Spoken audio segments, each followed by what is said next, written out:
unfamiliar path with a pulse of its own. 3, 2, 1. Final Encountercast. Interesting conflicts, not conflicts of interest. Typical corporate bullshit. With your hosts, Nate, Robbie, Chris, Nika, and Callie. FinalEncountercast.com. Ready? Get set? Go! What's up? Welcome to Final Encountercast. Thanks for joining us, twitch.tv/Limit Break Radio, starting at 1 or 1:15 or something like that. Thanks for joining us. We appreciate having you along. FinalEncountercast.com is the website where you can find a full archive of all 85 episodes that have preceded it. Thank you guys so much for allowing us to have a week off. It was a very productive week off, including Nika's Extra Life stream. We'll get to that in just a second. Yep. But also we were out at Youmacon. We met a couple of fans out at Youmacon, and then this past weekend out at an anxiety gaming event at U of M for Arbor Esports. We'll talk about all of that coming up here in just a few minutes here on Final Encountercast. God, I don't even remember. Show that we do. That's right. God, it's like hard to remember what fucking show I'm on anymore. It's like we do so many of them. I know, right? Anyway, guys, so glad to have you along. And if you want to give the show a call, Final Encountercast on Skype, 810-207-1764. We always invite your calls here at Final Encountercast, and we'd love to hear from you. Got a lot to cover. There's a lot to talk about. Lots been happening in the week that we've had off. But I kind of want to start just, with a little bit of personal updates, because I think that's personal update. That's the best. That's the best part of any podcast, right? Wow. I had a personal update, but I forgot what it was. Yeah. Is it like maybe nothing important happened to you, so it doesn't justify the segment? Did you have a great lunch, maybe? I mean, that would be like the only notable thing to happen to him. I don't know what it is. Wow. That's why I said I forgot what it was. I don't know why we're sticking on this. Our week off is showing. No, I got one for him. Apparently, he ended his Extra Life stream because he fell asleep on the toilet with his baby. I was holding her. What? Wait. What? How does that even How does that work? happen? What do you mean, how does that happen? You're taking a shit, your baby's crying, so you take the baby into the thing so she stops crying. Maybe your baby was she was crying smelling because, your poop. she was like being invaded She's by this surrounded horrific by poop smell. all day. But it's her own poop. That's different. It's not different. It is. It's kind of different when it's your poop versus someone else's. It definitely is. This is what we came back to. What? Poop is poop. No, No, it's not. Yeah, I mean, your own farts don't smell as bad to you as they do to everyone else. See, that's where that phrase come from, sniffing your own farts. Like honestly, I've never been compelled to vomit from my own fart, but I've definitely been compelled to that just vomit means you're not trying. from other people's fart. I wanted to vomit from one of my own farts. Well, and that's why your baby was crying. Exactly. Not that one. If it's stripping the paint off the wall, then it's probably also going to make your baby cry. I mean, you're probably not wrong, but you can't tell that specific fart was stripping the paint. No, they don't I'm have just technology saying. for that. But so many of them do. Right. I mean, it's still like a roll of the die. It's like a numbers higher low. game. It's a higher low. Let's not ignore the fact that he also fell asleep holding the baby. Yeah. On the toilet. On the toilet. I held the baby. That's horrible for your leg circulation. Yeah. How many times? Oh, come. How many times have you? That's true. How many times have you not held the baby? How many times? Let me be clear. Have you dropped the baby? Okay, well, you gotta tell me like how far it's like a drop. Yeah, because apparently if you manage to grab her before she hits the ground, it doesn't count. Right? Am I wrong? Or if you like kind of like drop her like 2 inches into like a rock and play where they're supposed to be like something comfy, that's not considered a drop either. I asked him this a few weeks ago, and he goes, "Do half drops count?" Well, 2 half drops makes a drop, so yeah. But I mean, none of those, none of those, to be clear, are catastrophic drops. Yeah, it's not like I dropped the baby onto like a concrete slab or anything. Yeah, you're not dropping her on. That's like a full drop. You're not dropping her onto the tile floor with her head first. No. On purpose or anything. Do you want to Or explain accident. why she has casts on both her legs? Because she was born that way. With casts on her legs? Well, no, the cast fixed the problem, which is her club feet that we've talked about many times on this gaming-related podcast, and which, by the way, she is no longer in the casts now. She now has like a little brace, so she's a cool snowboarder 22 hours of the day. So. Oh my gosh. Which, So by the way, she was she hates a lot more. So by the just way. to be clear, Chris, in his infinite fatherly wisdom, had a baby that was born with a defect, broke her legs misery style, like Kathy Bates strapped to the bed, horse hobble style, In order to correct them. and now after all of that, I mean, like, does Child Protective Services know about any of this? I take them to the doctor. I assume like the doctors after every visit like make like a contact to CPS because You know it doesn't 'Cause you count don't- if the doctor is Kathy Bates. Like, that doesn't count. I don't know who that person is. Chris, out of sheer curiosity, how many times have you fallen asleep on the toilet sans baby? Without the baby? Yeah. That's what sans means. Yes. I've Like, done that before. like More than ever? once. Like ever? Yeah. Lifetime. Dozens? Nika, that is very confusing for me because you don't drink. So you don't have a convenient excuse for falling asleep on the toilet. My excuse is that I think I have a sleeping disorder. So, I mean, That sounds like I've the got best sleeping disorder ever. I can fall asleep anywhere, anytime I want. can. I sleep in chairs all the time. I can sleep sit but I've got I did a Check your sleep sleeping study. privilege, Nika. I did a Seriously. sleep study, and they didn't say I had sleep apnea, which I could have sworn that I did. But something's wrong with me, considering I can sleep for 2 You know hours or what? 12 hours and feel like I slept the same amount of time. That's something So, we can like, all agree to. Something's wrong with Nika. I mean, I mean, it's true, but apparently it's not sleep apnea, so it might be something else. But yeah, I can't- I sleep in chairs sitting up all the time. I can sleep like anywhere. I can do that after I've taken about a handful of horse tranquilizers. Yeah, seriously. In the chat, this guy's name is I nearly forgot about LBR. that's not bad. That's the first clever thing that poster has ever said or made. Yeah. Anyway, they recommend taking your Ambien after you wipe. I mean, that's not the worst suggestion, but That's I mean, just courtesy for whoever finds you. yeah, kind of. So we've killed about 20 minutes so far. This is good. To be fair, Actually, we it's only started been about 6. 5, yeah. There you go, yeah. Also, don't make me laugh because I'm really sick and I'm going to start hacking and coughing on the air. So let's. Well, not this do is not... What a great show. Yeah, this... I'm glad people give us money for this. Anyway, so yeah, thanks for joining us. Appreciate having you along. Final Encountercast on Skype if you want to join us. 810-207-1764 if you want to call in. We'd love to hear from you. Coming up, I mean, we've got plenty to talk about. There's BlizzCon was the thing, and I don't know. We've got some other things to talk about too. We have a lot to talk about. Yeah, there's a lot going on. So we've got like 2 weeks of news to catch up on. So let's get right into it and talk about the news. I'm here to do the news tonight. And that's the way the news goes. Ladies and gentlemen, we interrupt this program to bring you important news. Here's a story that's out of this world.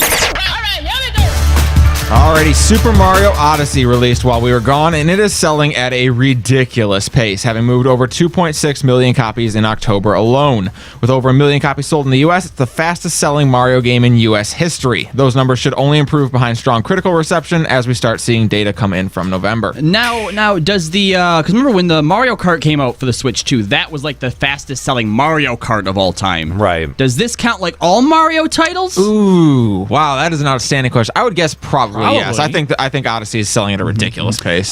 Chris, you have Odyssey. You actually streamed a little bit of it, right? I streamed all of it. Oh, what do you? Well, all already? of the main game. Oh. I did that for Extra Life. Oh, yeah? Okay. Well, what'd you think?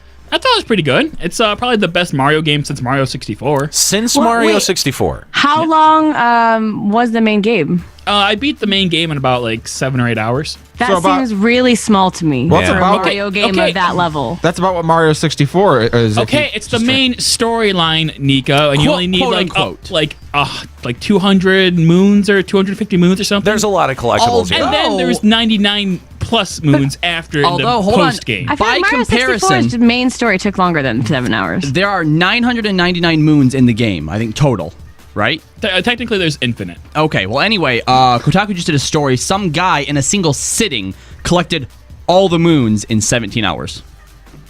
Wow. I mean, Wow. I mean, that's like, your speed Yeah, it's running. speed running, blah, but blah, the blah, thing blah, is- type. yeah, But the thing is that you've already perfected speedrunning and the game just came out. That seems really fast to me. But at the same are time, insane. though, speedrunning has kind of evolved from where it was when, like, Mario 64 came out. You know what I mean? Yeah. Well, and to be fair, that isn't a perfected speed run. Like Mario 64 is still being perfected. Right. Right. right, Yeah. which I'm saying Right. they've already figured out how to beat it in 17 hours. I just feel like that's so fast. I didn't say it was a long game, Nika. I said it's probably the best game since Mario Well, I 64. mean, We're not I've been here for a wondering- long time, but a good time, all right? yeah. Right. Well, that's what I'm saying. I've been wondering if I should get that game. And I feel like if I could have another Mario 64 experience, Do you you own like a Switch? I do. Then what? Then How is buy this it. a question? Buy like the second game that's it's out only on the There's like Switch. only game. 4 games. Jesus. What is I wrong was with gonna you? say, Why is that a question? When Chris put the words Mario and main story in the same sentence, it already kind of made me a little uneasy, but, I mean, I say the main story because like there's like a beginning and end, and then you go and like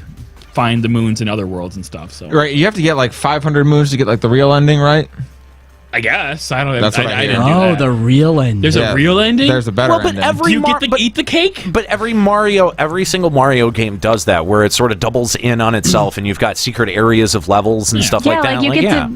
you get to see Yoshi in 64. on Okay, the right. top. All right. So, what was your favorite aspect of it? Because you've got a bunch of new mechanics for Mario. What was the most inventive thing? Was Clearly, was it Cappy? Cappy?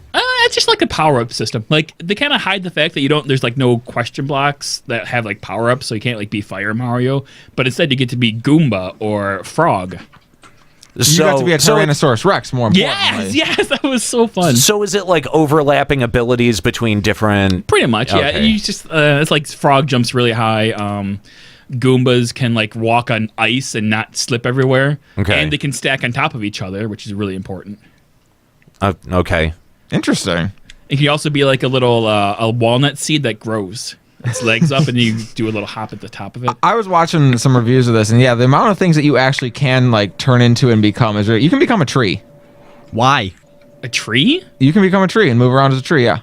I don't recall it being a tree before. Oh well, you can do that. Oh, must be post game stuff. So, see, even though he beat the game and it wasn't very long, there's still a plethora of stuff that he hasn't done. Did you do any of the walls where instead of like jumping on top, you jump into them and go to 2D platforming on the walls? Oh, that's like in every single level. That's actually a really cool aspect of the Yeah. game. I thought it was really great. Nier did it first. What? Nier Automata. Actually, Mario 1 did 2D platforming first. I mean, where you have like all the different kinds of platforming in the same game. Like it switches back Actually, and the forth between them. first Nier did it. Okay, first. Nier did it first then. Didn't that one Zelda game do it first? What one Zelda game? There's was? a lot of games that have done that, haven't Zelda Link Between Worlds. Didn't Simpsons do it? Sorry.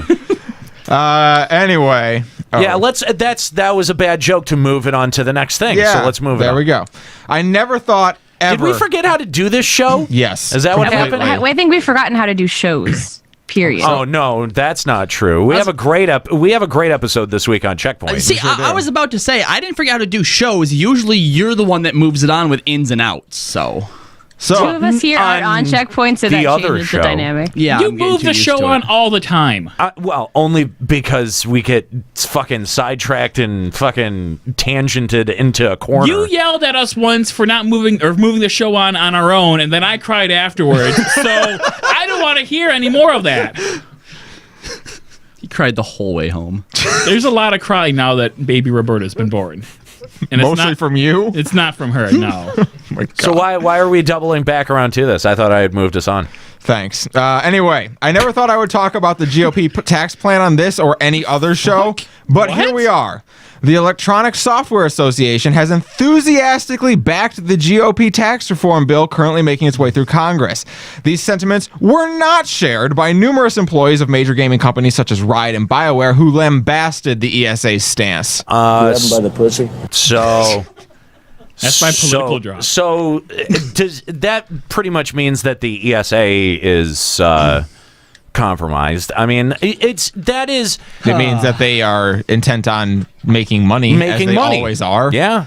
I mean, that's the thing, is that I think as game fans, we tend to want to think that all of the organizations attached to games want to righteous and good. Yeah, a little bit more altruistic. They're not. No, like that's the thing, is that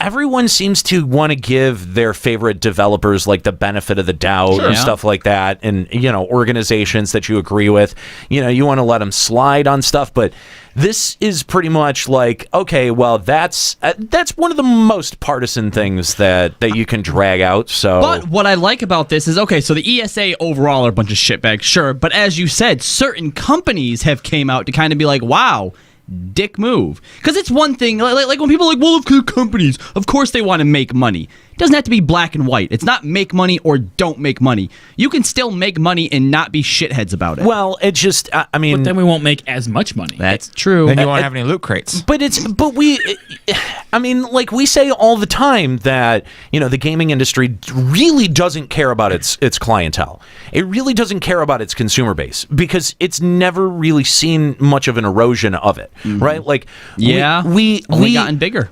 That's the thing, is that we gravitate towards different series, we gravitate towards different brands, but none of us really actually check out of gaming. None of us really exit gaming as a fan or as a consumer, right? And even if you decide to check out of a series, like let's say you're like, Final Fantasy's done, I ain't buying any more Final Fantasy games, fuck you, Square Enix, right? But you still go and buy Tomb Raider games, right? You're still giving your money to Square Enix, so they haven't really lost you. But that's all. I mean, that's all part of the consolidation of the gaming industry. Where, and we'll talk about EA. I think, wasn't it EA that just hoovered up the developer for that? What was that one battle mech game? Right. Battle mech. Yeah, battle mech. What the fuck were they called? It starts with an R. It was the Rattle mech? Like reverse or rewind or something. It's the people that do the Titan. Oh, Titanfall. That's it. Yeah. Yes, Titanfall. Yep. That's what I was trying to think of. But that's the thing, though, is that we see these large publishers hoover up these smaller studios that and then close them down. Yes, and shutter them like Visceral. Yeah, Visceral. Close down Visceral, sweep up Titanfall. Exactly, and so yes, that's all part of this consolidation that's happening inside of the industry, and then you've kind of got the indie gaming scene, which exists a little bit in its own bubble. But every once in a while, they'll get, the AAA gaming industry will come in and pluck something out of there too. So, you've got all of these different factors at play, and then you sit there and you go, well, between loot boxes and openly supporting tax plans that hurt, that hurt the majority of just families, middle class people. Yeah, anyone that's not in the consumer base, top, basically. in the top tax bracket, and that aren't these companies, these large multi-billion-dollar companies, and it becomes very clear, none of these companies have your best interest or really any of their consumers' best interest at heart. That's such a sad thought too, because like you say, the companies that make the games you love most, you want to give them a break. Yeah, because they shove out someone who has the most consumable identity and says, go in front of the cameras and try to sell copies of games, and that's really all. At the end of the day, that's really all they care about. Yeah. They're an industry. They're here to make money. That's what Reggie is. Yeah, but Reggie is their consumable face. But that's the thing. Reggie's great. And I'm not saying that that's bad. I'm not saying that that's wrong. They have to feed their machine somehow. What I'm saying is it's wrong for us as game fans to let them slide, or to think of game companies or AAA publishers, these large, huge companies, as anything but. Well, and I think that's the problem too, is the people that we feel connected to are the ones that are actually building these games and giving it to them. Those are the actual developers themselves, who in most cases are gamers, but when they make shitty decisions like this, that's not them. That's the board full of CEOs that just hand their shit down. But that's giving them a pass, I think. Like that's giving it's not the CEO, it's not the guy that we like, it's the CEOs, it's their bosses. I mean, we shouldn't be giving them passes regardless. But I mean, dude, this happens with FF14 all the time, where people are they constantly suck Yoshi P's dick when he's fucking failed more times than he's succeeded, and he's been able to fail upwards, and people constantly go, well, all of the bad decisions associated with FF14 aren't coming from Yoshi P, they're coming from somewhere above Yoshi P. Clearly that's coming from Square Enix corporate. And it's like, no, you don't fucking know. You have no, I mean, it's all speculation on our part because none of us work or have any kind of inside track, but that's, at the end of the day, you're letting someone like Yoshi P off the hook when you go, oh yeah, it comes from corporate. Yeah, and you know what? You're also stereotyping the corporate suits. Maybe some of those are decent guys. Yeah, there might be. You don't know. Maybe. No, people with money suck. But here's the thing, though, is that our consumption is not based off of the merits of the decisions made by these developers. They never, I mean, if they were, loot boxes would have never, like the backlash against loot boxes would have been so strong that there would have been no economic data to say, no, this is a better idea to you're going to make more money than you lose. Right? Like, gamers do have that power. They've exercised that power before, but I don't know. Like, either we've detached, or like we say one thing and we do another thing with our wallet. I think that's part of it. It seems like part of the problem almost might be that there's too many of us now. At this point, that it's probably there's so many of us that organizing any real kind of like backlash or strong fight back is difficult. Well, not even just difficult. I think it's not a matter of there's too many of us to organize. I think because there's so many of us, we're on different sides of it that we can't get enough to organize. Like Nate pointed out that there are enough people that are upset with loot boxes, but there's more people who are spending $15,000, $20,000 on loot boxes that it doesn't matter. Let the people who are upset be upset, because the few who are actually floating us the whales and manatees or whatever, they have enough money to make up for those people. So are you saying that if No Man's Sky had loot boxes, it would have succeeded? No, because No Man's Sky was just a bad game, period. So gamers no one's going to buy loot boxes if the game is already bad. Like, if the game is good, people will buy loot boxes. If it's universally bad, yes. But in most cases, I think that a decision kind of falls in between. So there are people who are hated, but there are other people that are like, you know what, I can ignore it though. Yeah, if something is going to be bad, it has to be so egregiously wrong that no one can support it. Well, but that's the thing. I mean, Dr. Von Doom, or Dr. Dom Von Doom in our chat mentions, like most of the shit that we buy, most of our electronics, not just game consoles, but most electronics, computer parts, cell phones, everything that we buy and consume electronically is made in a sweatshop, and that doesn't seem to bother us too much. And I mean, like, listen, there's all sorts of injustices that we can sit here and parse out all day long. And that doesn't really change the fact that no one's gonna stop consuming them. And that's the other fact that we have to look at, is that, like, our own consumptive patterns outweigh what our sentiment is. And if we really want to do something about it, guess what? It's going to take sacrifice in order for that to happen. Then that means not engaging in something that maybe you want to engage in, like a loot box system that might be appealing to you, but is pretty fucked up. Mm-hmm. So stop buying that shit. Like, you actually have the ability to fucking change that. Except the chemical in my brain feels really good when I buy a loot box or a card pack. Well, and that's really the issue, isn't it? There is good news, though, that if the GOP bill goes through, LBR's tax liability will be reduced by 40% because we're an S-rank corporation. Really? Yes. S-rank. Nice. S corporation. I don't know where I got that rank sounds good, but I feel like it's actually probably pretty low. S-rank. Yeah. I like that. However much you paid for LBR, just cut that by 40%. Your mic sounds fuzzy. That's a lot, it actually. Does. That's weird. That's really I want I want to pay 40% less. Yeah, but we're gonna get fucked in other ways. I mean, as like on our individual taxes, as we'll just lower get to fucked middle just as class hard. citizens, yes. But as the industrial capitalists that we are, we get to say thank you, Trump. Oh, don't. Never. No, don't. Refuse. Amazon has created a new department called Retro Zone, dedicated to all things retro gaming. Not limited to just games and consoles, the department is also handling clothing, action figures, comics, and toys, so long as they're dedicated to classic gaming. Neat. I mean, Cool. I guess. I mean, Is it?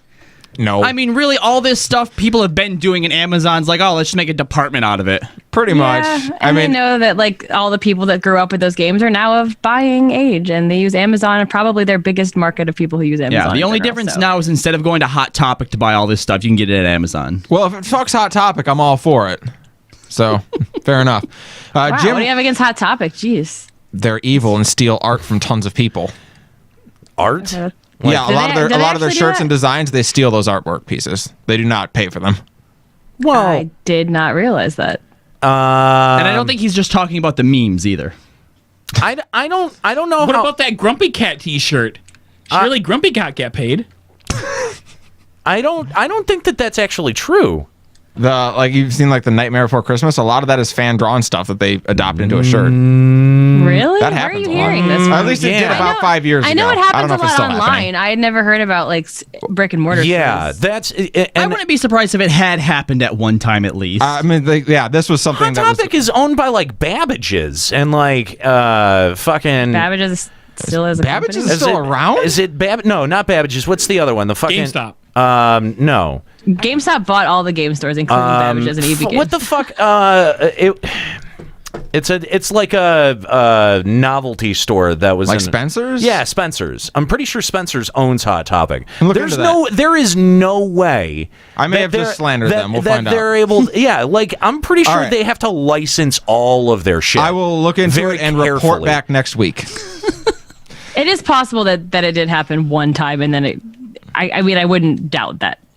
I mean, yeah, like that's the thing is especially if it was like a fan done thing, it would have been someone like Nickelodeon because they're the ones responsible for making the official merchandise. The official merchandise is carried by Hot Topic. They would have been the ones to print up the actual merchandise, in which case they own the intellectual fucking property. This is like something that was going on like 5 years ago. I mean, I will because look into it. but that's the thing though. No, but that's true though. If someone draws fan art of your copyright Yes. and intellectual property, you technically should yep. have the right to use it. because it's Disney your does property. this shit all the time where they actually co-opt fan comic books and they go, listen, you can't make money off of it, but we want to officially license it. Sure. And then they pay a license fee to the artist.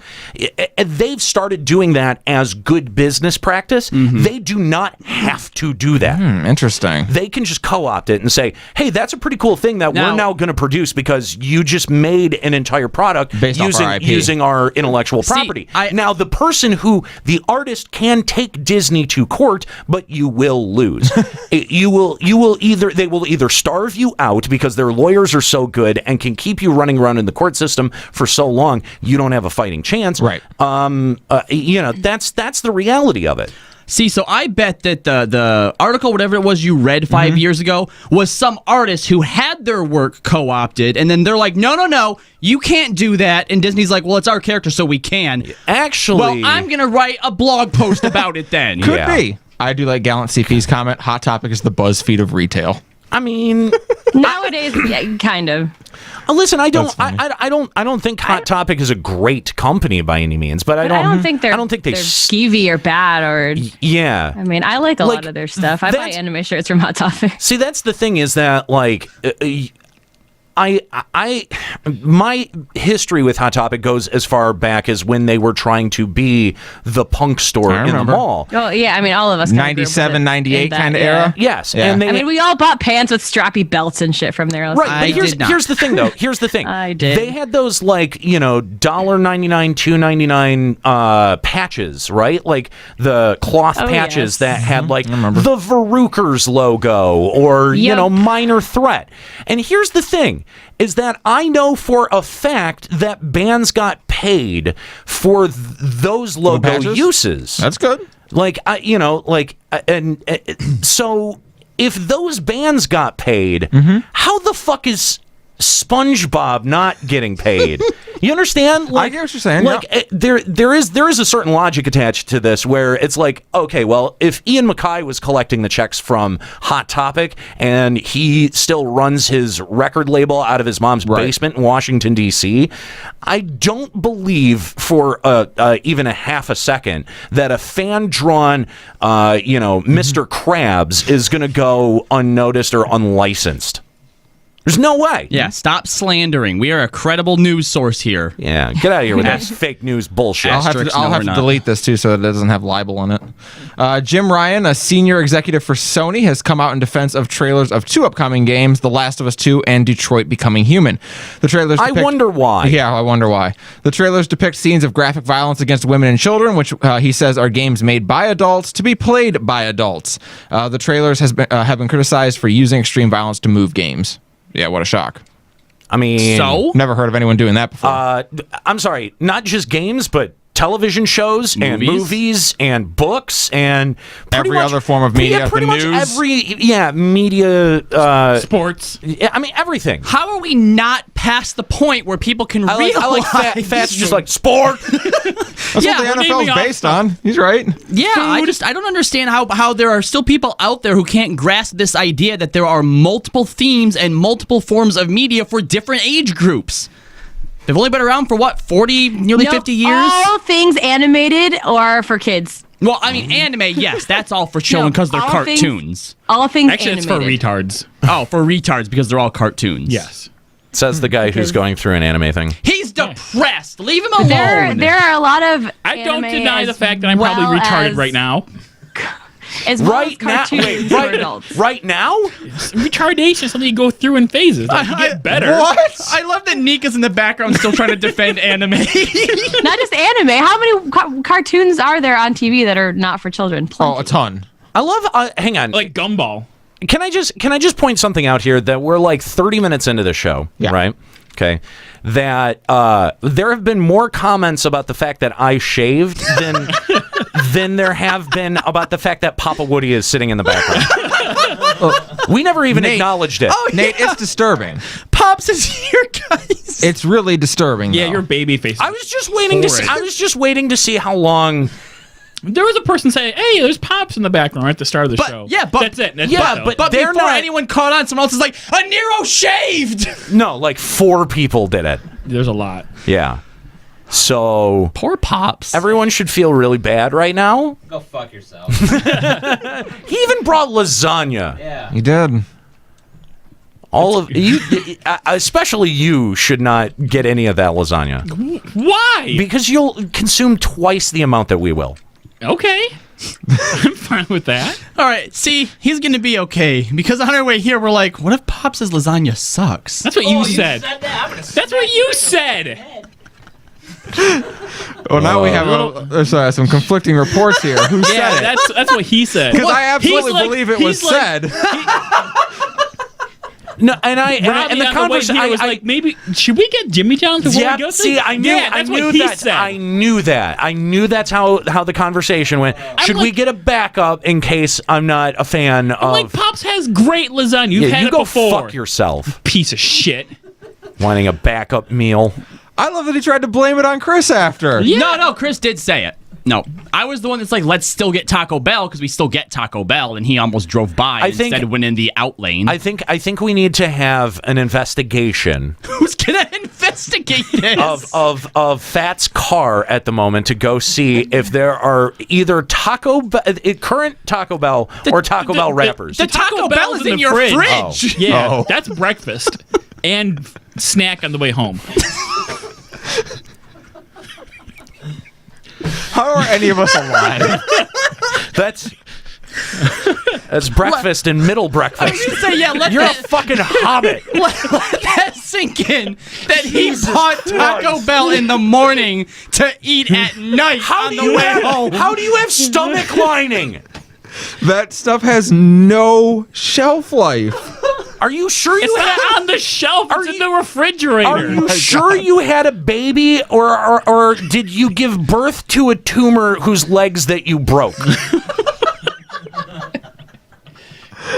Well, I am wouldn't be the concerned one for your health. I wouldn't be the one giving birth to the legless tumor. Don't think about it too hard.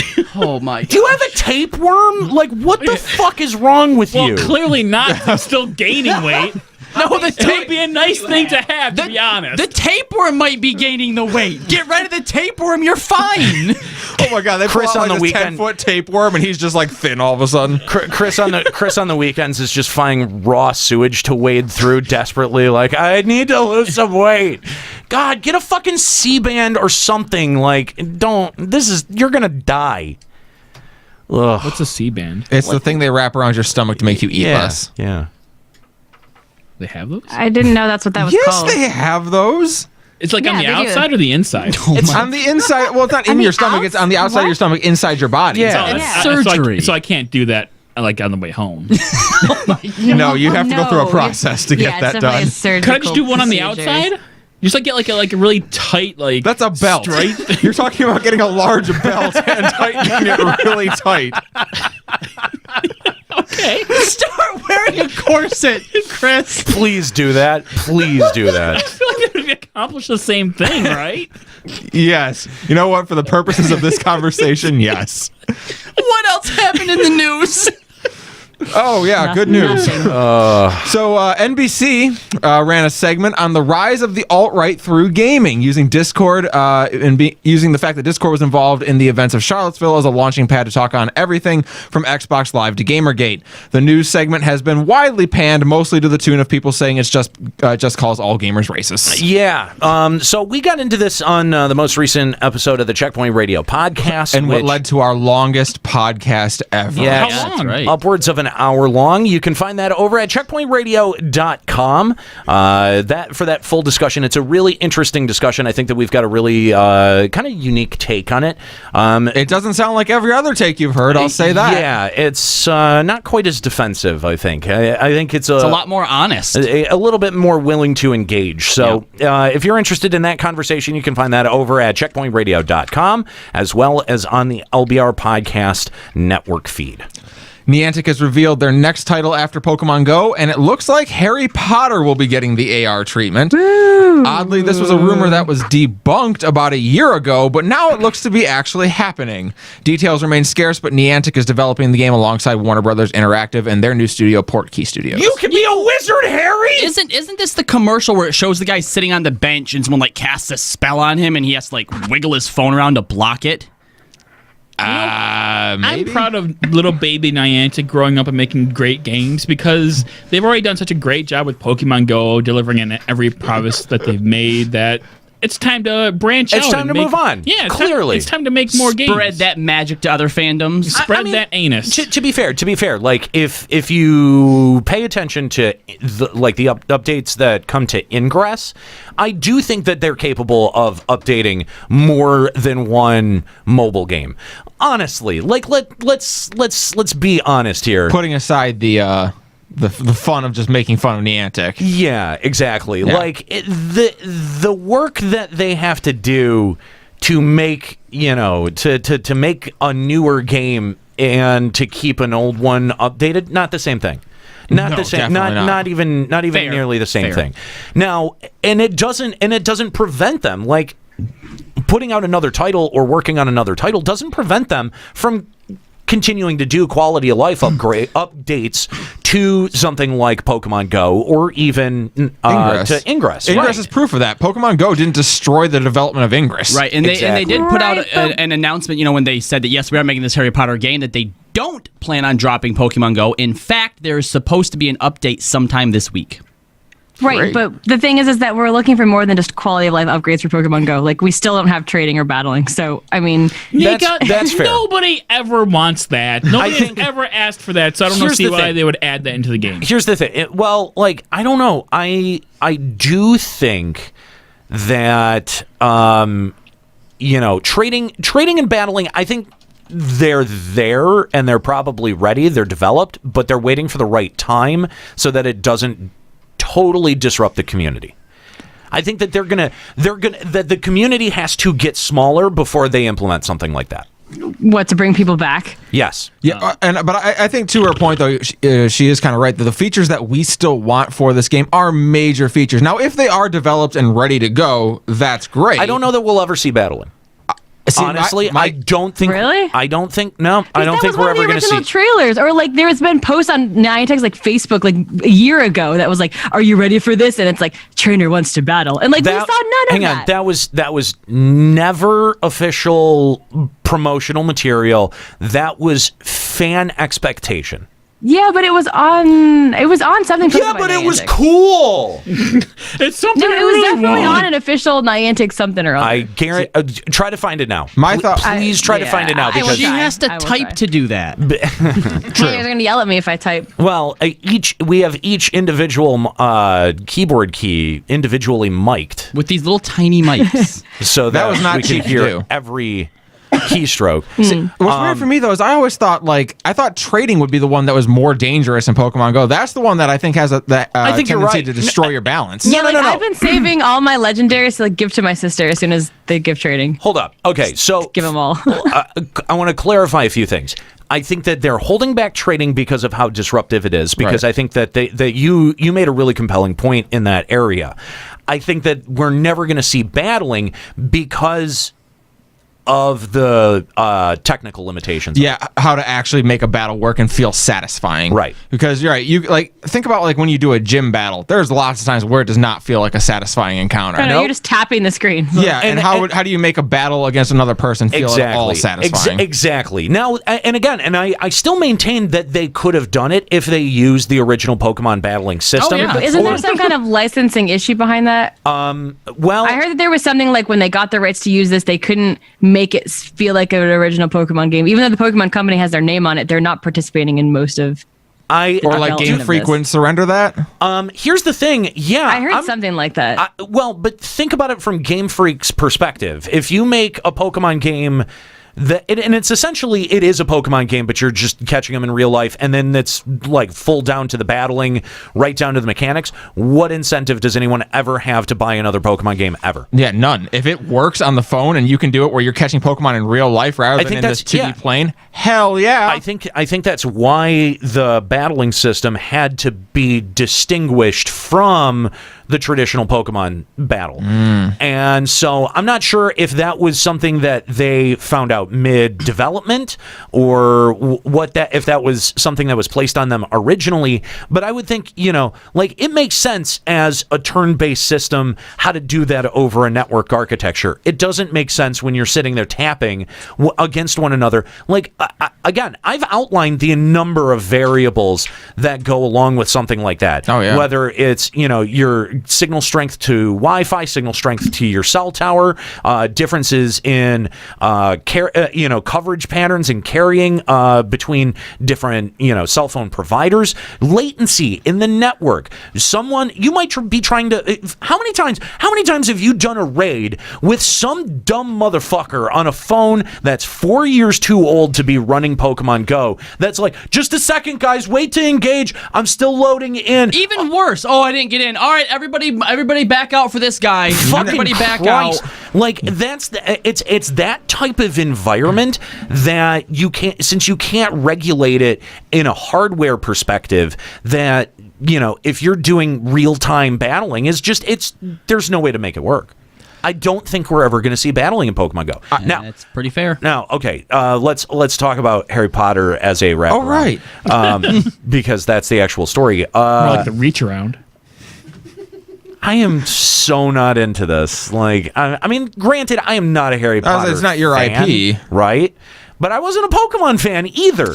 Ooh. Oh, God, in a year's time. Oh, my God. No, we can't handle Nate just going all Harry Potter Pokemon Nate, on us. I'm a Hufflepuff. Nate, Yeah, my you wish. promise... No, you're a fucking Slytherin. Of course I am. Slytherin? Slytherin? My promise to you, Nate, is if you become a Harry Potter fan, I will kill you myself.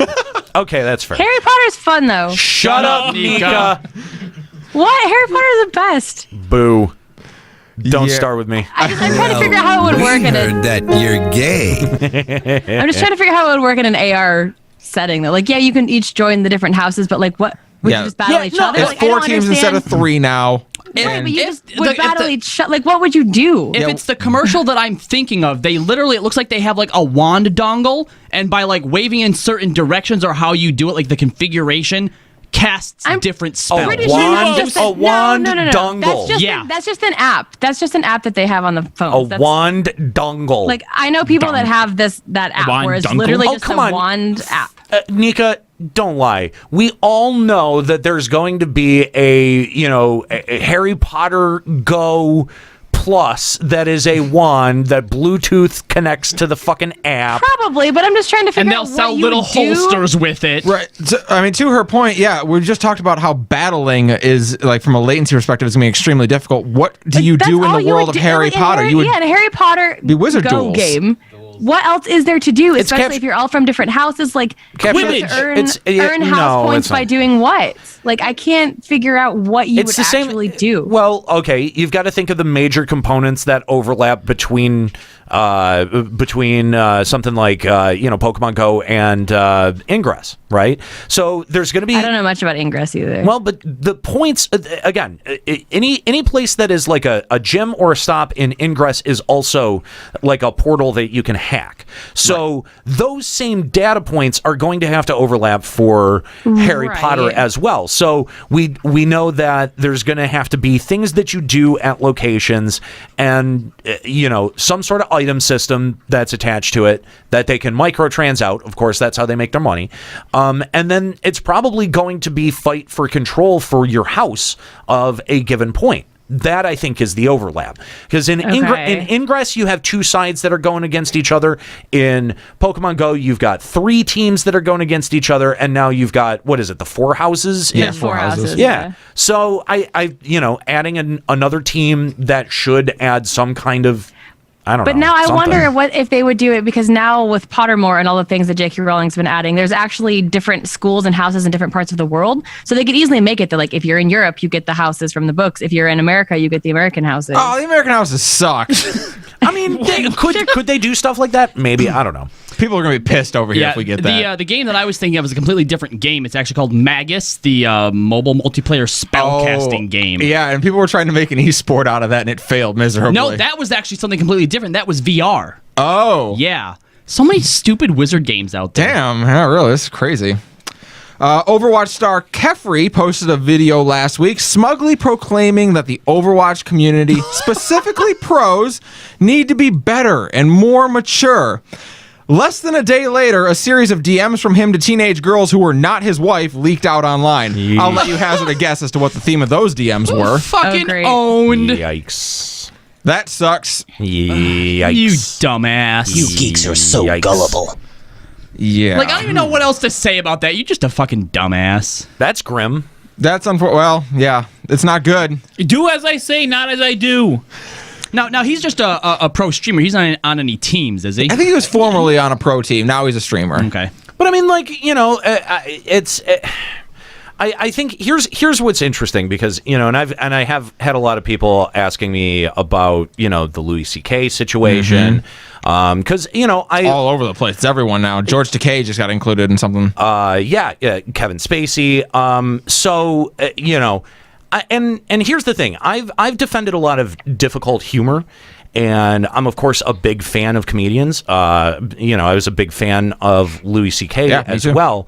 And obviously, I think a subject like this is, first of all, really divisive, and when it's someone that you like or that you have respect for, I think you have a tendency to want to cut them a break, or you want to. We just talked about that earlier with game developers. Let them off the hook. Yep. And so I think that that's got to travel travel down to all of our idols and icons. The Louis C.K. has been particularly difficult.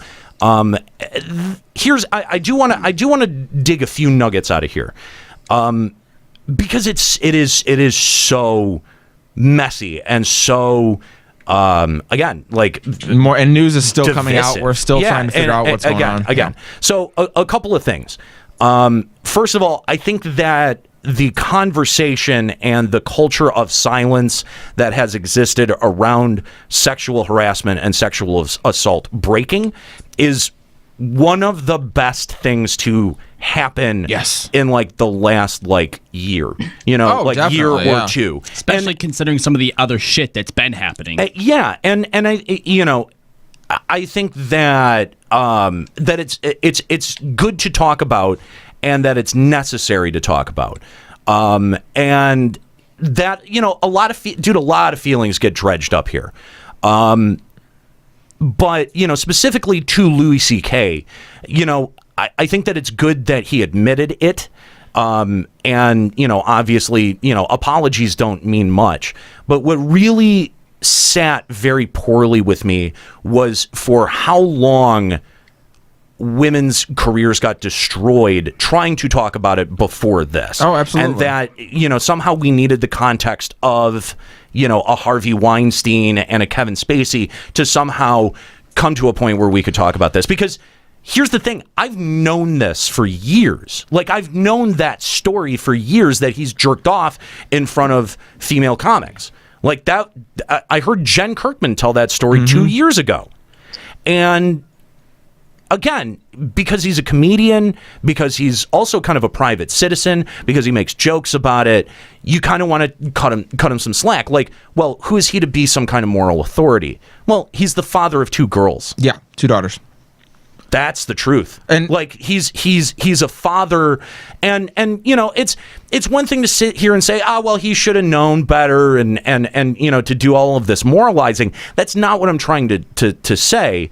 I think the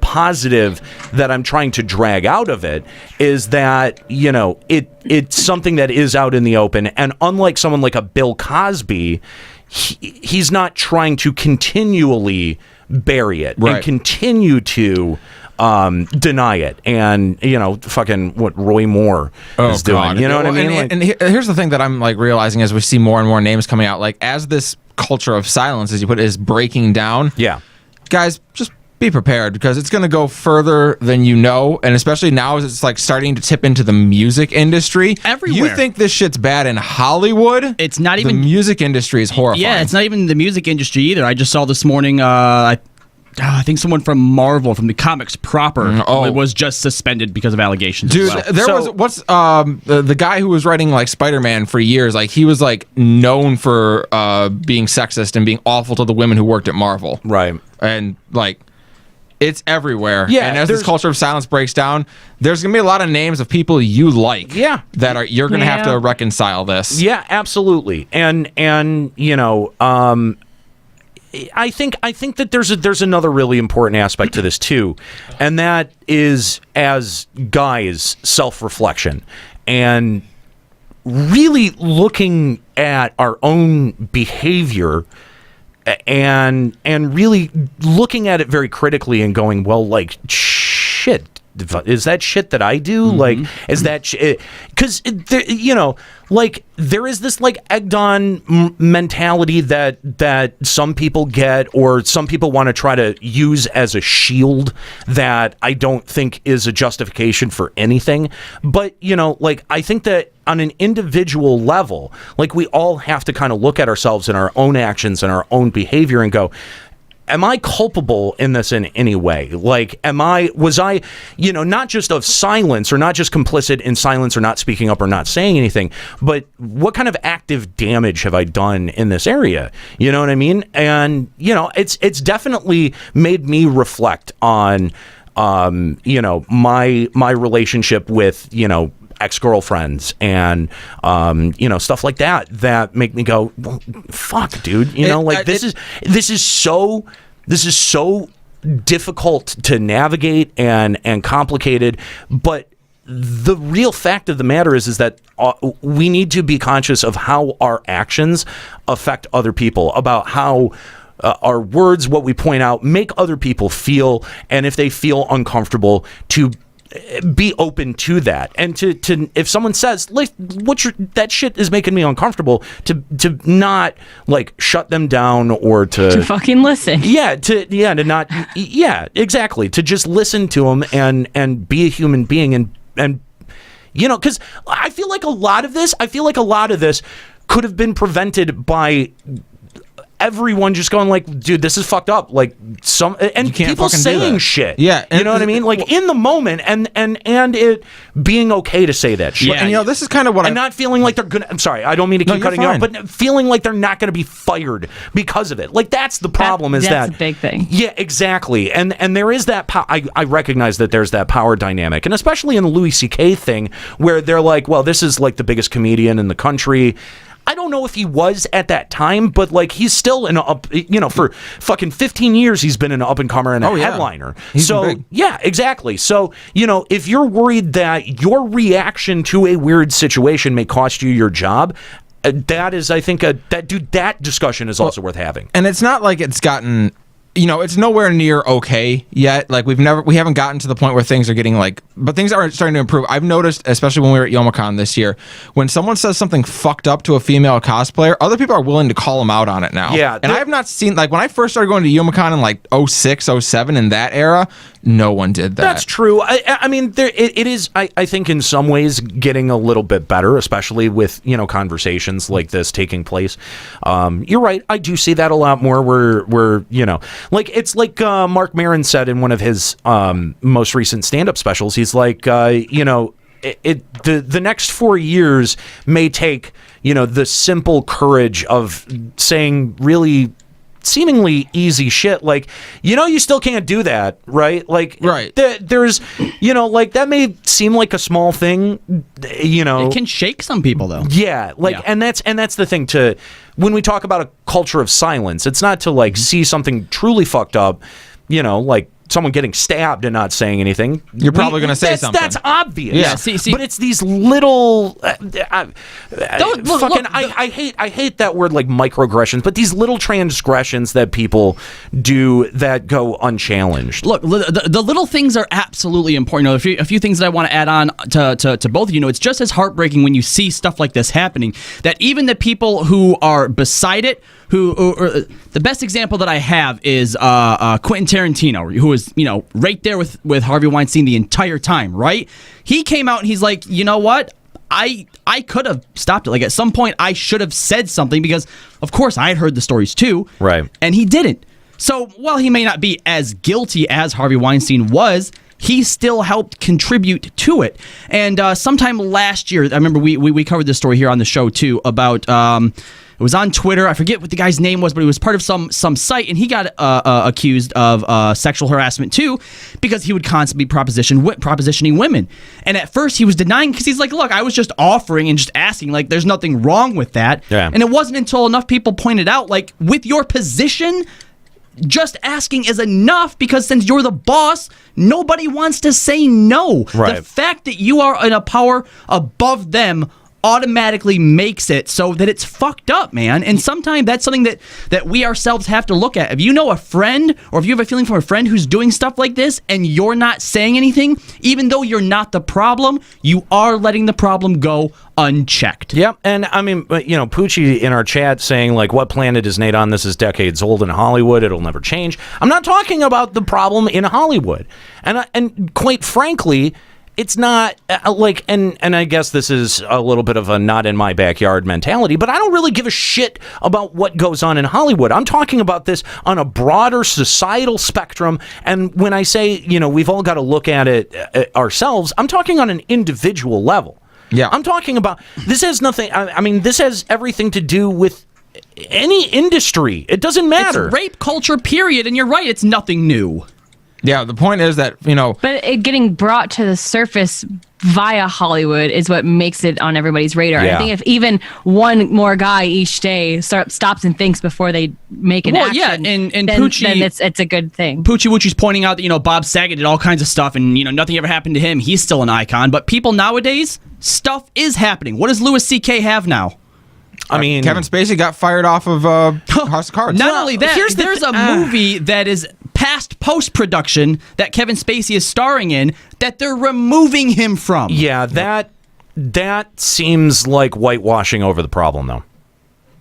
I would say probably. That seems like trying to whitewash the fucking problem. Yeah, it's definitely taking the stance of just like what he did is awful and we're not going to have anything to do with it. Like, it's like that's like the PC thing to say, I think, but you're right. It doesn't really address like what he did in any way. He still collected paychecks off of that movie. He still got paid for his performance. He'll probably get cut out of residuals because he's cut out of the film, but his acting performance went to that. Mm-hmm.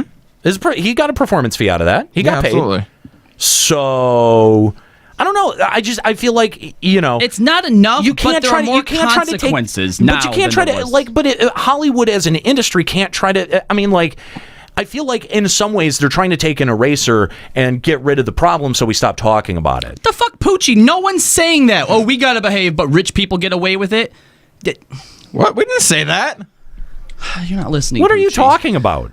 Huh? Do you watch anime? Bitch, call the show. I'd love to hear what the fuck you're trying to justify. Yeah, I think you're misunderstanding a little bit. I really do. But yeah, the whole thing is ugly, and again, it's not just Hollywood. Everywhere. The Overwatch coach that just got from the San Francisco Shock. Yep. The energy esports coach. Mm-hmm. And dude, our own industry, our own pastime. It's if you want to tell me that sexism does not exist in the video game industry, I'm gonna call bullshit. I'm gonna call bullshit. I would love to see who wants to argue that. Yeah, really. Yeah, I have about 20 Gamergate friends who will promise you that it does not exist in this culture. Oh, good. So. Of course, yeah, because it's about games journalism, right? Yes, thank you. Someone gets it. Team Liquid coach for Overwatch and League of Legends, Dennis Internet Hulk Hawelka, passed away this week at the age of 30. A former player for Team Envy before coaching for Team Liquid. Details of his passing remain unknown at this time, and Liquid has offered their full support to his family. That's sad. That is awful. They just finished up last night. I don't know if it was a 24-hour stream, but they did a big stream event to help support his family. So that was cool. Yeah, that's really unfortunate. He was they won titles while he was playing for Team Envy, and he was a good coach as far as everyone says for Overwatch and League. Oh, cool. Poochie is a fucking coward. No thanks. Don't fancy getting shouted down at. Well, okay. So I'm gonna give you 5 minutes to call, and then I'm gonna just fucking ban you, because if you want to have the balls to sit here in our chat and misunderstand and not bother to communicate and just be a fucking dick. I'll just fucking ban you outright. You don't have to come back here. If you're a viewer of our show at all, you should know that when people call in with legitimate conversation, we don't shout them down. Yeah. We shout down trolls and idiots. Yeah, we're inviting you to call in so we can try to understand what you are misunderstanding, not to yell at you. Or to understand what your fucking point is, because you're really not being very clear. Yeah, because all the shit you're saying we agree with. If your takeaway is that we think that it's fine for rich people to get away with sexual assault, then you're really retarded and you watch anime. So you might be depressed. Chris, you're stuck on this point. Yeah. You're very stuck on this. Sorry. It's because I've been watching anime. Oh. Okay. You okay? Are you okay? No, I'm not. Do you have the metaphorical beefaroni in your beard?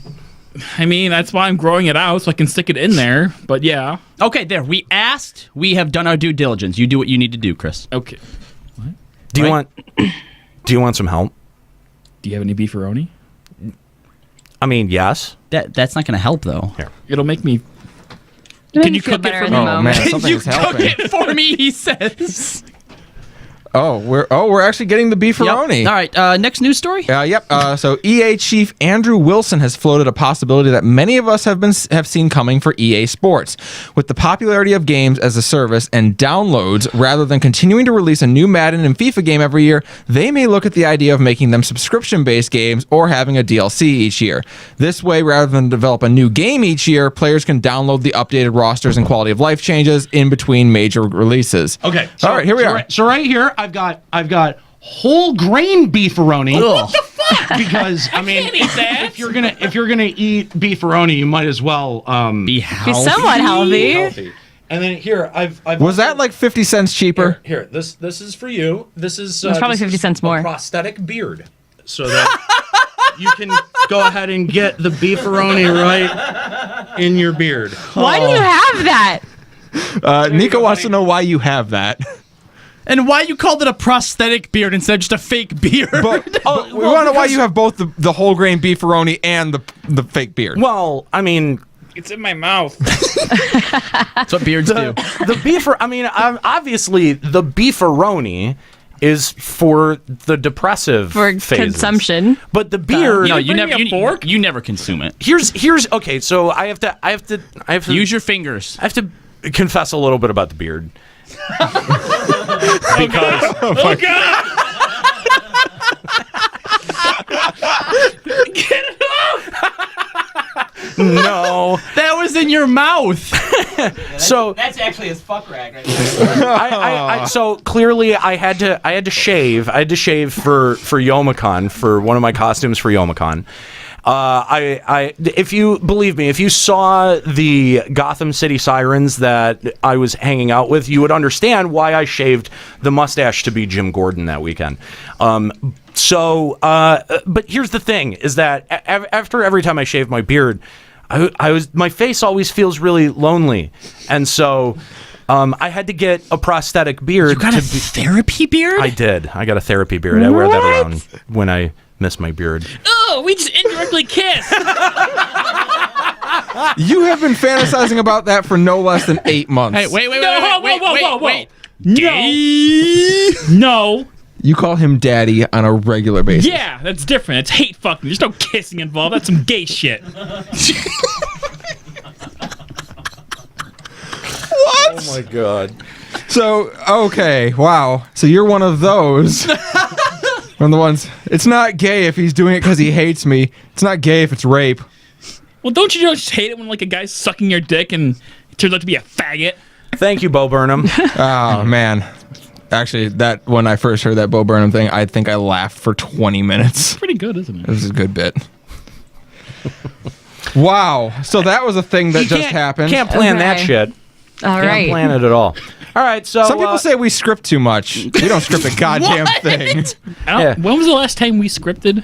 bye, Poochie. Oh, God. By the way, bye, Poochie. He has 5 minutes. We tried. I hope you've liked watching these shows because you can't chat here no more. Bye. It's probably for the best. Dumb idiot. So anyway, EA, moving to maybe doing a subscription model for their sports games. See, this makes sense to me because I'm sick of getting a new, Madden 15, Madden 16, Madden 17. Yes. It's almost the same game. There's a slight upgrade, maybe a new system, and a new roster.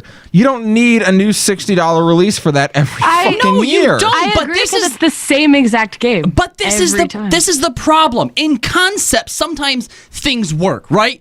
Loot boxes work well for other games, but then some companies go, we can use that, and they fucking bastardize something because of it. Okay. Here's the thing, though, is that sports games, I think, out of any games, like, you don't need to update them every year, right? Correct. You need the roster. Yes, that's really all you need is the roster updates. There's not enough that changes in a year graphically anymore. So I feel like if you make one game for that generation, maybe two versions. Literally every 4 years. Yeah. However long it takes you over your generation, every 4 years.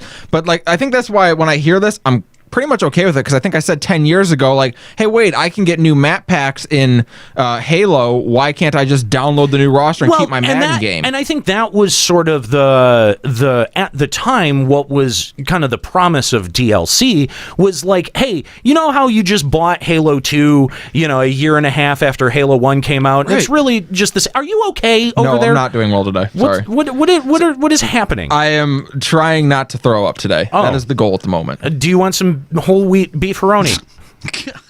I think he just needs a bucket in case he does. You need a therapy ahead. beard? Throw a beard. Therapy. I've already got my own beard going on today. Maybe some lukewarm pork?